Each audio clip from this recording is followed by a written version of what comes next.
হরে কৃষ্ণ, রাধে রাধে। মৌমিতা পরিবারে আপনাদেরকে জানাই অনেক অনেক শুভেচ্ছা ও অভিনন্দন।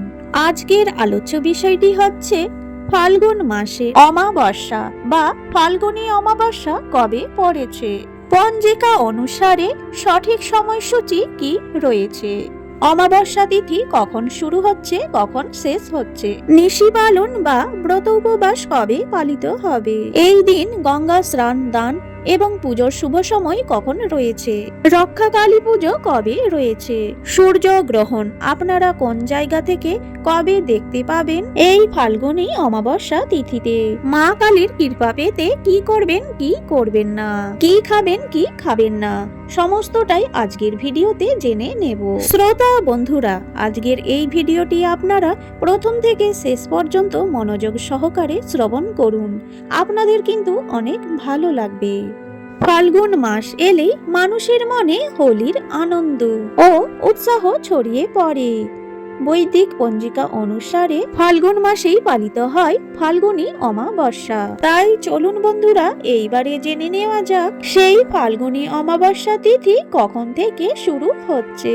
3রা ফাল্গুন 16 ফেব্রুয়ারি সোমবার সন্ধ্যা 5:32 থেকে শুরু হচ্ছে অমাবস্যা তিথি। অমাবস্যা তিথি শেষ হচ্ছে 4ঠা ফাল্গুন 17 ফেব্রুয়ারি মঙ্গলবার সন্ধ্যা 5:45 অর্থাৎ এই পরিস্থিতিতে উদয় তিথি অনুযায়ী 17 ফেব্রুয়ারি মঙ্গলবার দিন অমাবস্যা পালনই রয়েছে। এই দিনে পূজা পাঠ রয়েছে অমাবস্যার। তবে ফাল্গুনী কালী পুজো বা রক্ষা কালী পুজো যেহেতু রাত্রে হয়, তাই আগের দিন অর্থাৎ 16 ফেব্রুয়ারি রাত্রি থেকেই পুজো শুরু হয়ে যাবে। এইবারে জেনে নেওয়া যাক এই অমাবস্যা তিথিতে স্নান এবং দানের শুভ সময় কি রয়েছে। ব্রহ্ম মুহূর্ত 5:16 থেকে শুরু করে 6:07 পর্যন্ত 17 ফেব্রুয়ারি মঙ্গলবার দিনে। এই দিনে এই সময়টি অত্যন্ত শুভ। এই ব্রহ্ম মুহূর্তের মধ্যে আপনাদের গঙ্গা স্নান এবং দান করে নিতে হবে। এছাড়াও সারাদিন অমাবস্যা তিথি থাকছে, বিকেল পর্যন্ত আপনারা দান করতে পারেন। ফাল্গুনী অমাবস্যা মূলত পিতৃপুরুষদের স্মরণ এবং তৃপ্তির জন্য নিবেদিত। এই দিনে তর্পণ, পিণ্ডদান ও শ্রাদ্ধ কর্ম করলে পূর্বপুরুষদের আত্মা শান্তি লাভ করে বলে বিশ্বাস। এছাড়াও তাদের আশীর্বাদে পরিবারের সুখ শান্তি এবং সমৃদ্ধি বজায় থাকে। এইবারে জেনে নেব অমৃতকালের শুভ সময়। সকাল 10:39 থেকে শুরু করে দুপুর 12:17 পর্যন্ত 17 ফেব্রুয়ারি মঙ্গলবার দিন। যারা সকাল সকাল মা কালীর পূজা করতে চান তারা অমৃতকালে অর্থাৎ সকাল 10:39 থেকে দুপুর 12:17 মধ্যে পুজো করে নিতে পারেন। মা কালীকে জবা ফুল, অপরাজিতা ফুল ইত্যাদি ফুল দিয়ে পুজো করবেন এবং 5 রকমের ফলের নৈবেদ্য দেবেন, মিষ্টান্ন দেবেন। আর আপনারা যদি অন্য কোনো ভোগ নিবেদন করতে চান অর্পণ করতে পারেন। আর যারা সন্ধ্যার পর পুজো করতে চাইছেন তারা সন্ধ্যা 7:50 থেকে শুরু করে 11:59 মধ্যে পুজো করে নেবেন। 17 ফেব্রুয়ারি মঙ্গলবার দিনে দৃশ্যমান হবে বলয়গ্রাস সূর্য গ্রহণ। বেলা 3:26 গ্রহণ শুরু হবে। গ্রহণ ছেড়ে যাবে সন্ধ্যা 7:57। গ্রহণ চলবে মোট 4 ঘন্টা 32 মিনিট ধরে।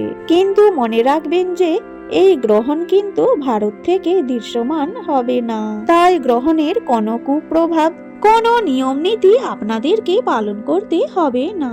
ফাল্গুনী অমাবস্যার দিনে আপনারা কি কি করবেন?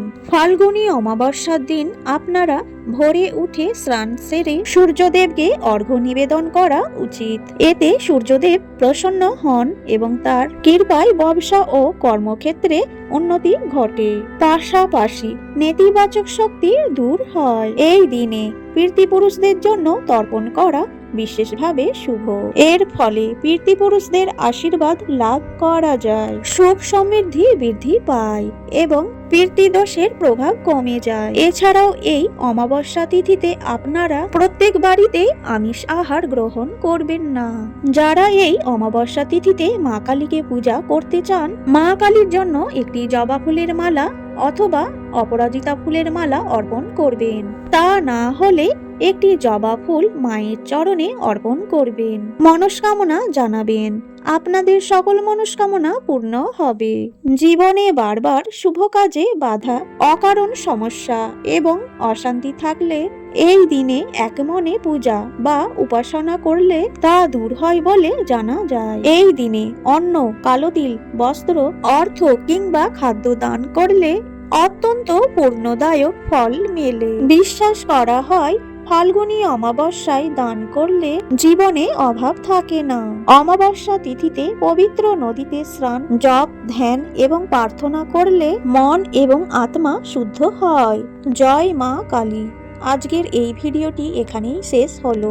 এই ভিডিওটি শ্রবণে এবং দেখে আপনি যদি একটুও উপকৃত হয়ে থাকেন, অবশ্যই ভিডিওটিতে একটি লাইক এবং মা কালীর অশেষ কৃপা পেতে কমেন্ট বক্সে লিখুন জয় মা কালী।